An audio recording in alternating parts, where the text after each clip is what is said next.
ব'লো আজি বিলাহীৰ লগত কচ মাছ বনাওঁ। ইয়াৰে ৰেচিপিটো দিম, কেনেকুৱা হৈছে ক'ব দেই কমেণ্ট কৰি সকলোৱে। আৰু এতিয়া ব'লক চাই থাকক।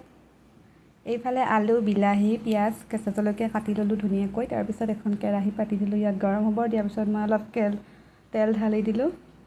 তেলখিনি গৰম হোৱাৰ পিছতে পিঁয়াজ আৰু জলকীয়াখিনি ধুনীয়াকৈ ভাজিম ৰঙচুৱা হোৱালৈকে অলপ। তাৰপিছত মই ইয়াত ধুনীয়াকৈ বিলাহীখিনি ঢালি দিম। বিলাহীখিনি অকণমান ভাজা যোৱাৰ পিছতহে আলুখিনি দিম দেই। ইয়াত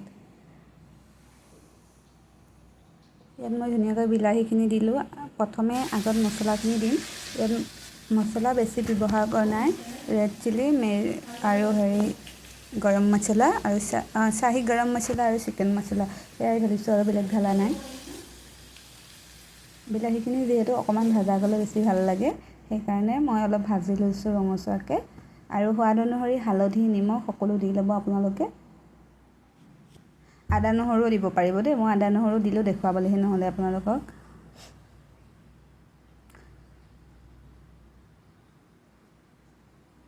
এতিয়া মই ইয়াত ঢালি দিম অলপ, এয়া ভাজি পিনে আলুখিনি ঢালি দিম।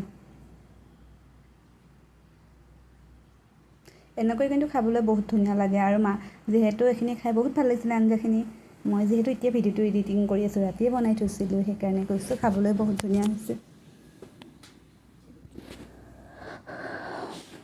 আলুখিনি দিয়াৰ পিছত ধুনীয়াকৈ অলপ দেৰি ভাজিম।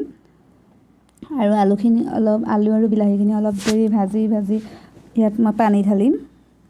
কিন্তু অলপ ভাজি ল'ব দেই, আলুখিনি যাতে ইয়াতে অলপ সিজে। তাৰপিছত মই ইয়াত এগিলাচ পানী দিলোঁ।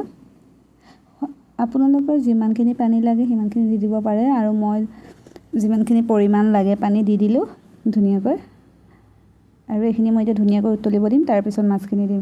আৰু উতলাৰ পিছত মই মাছ 4 পিচ দি দিছোঁ ধুনীয়াকৈ।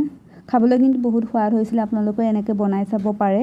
একদম চিম্পুল ৰেচিপি আৰু ৰাতিৰ সাঁজত এনেকৈ আছিলে। Bye bye.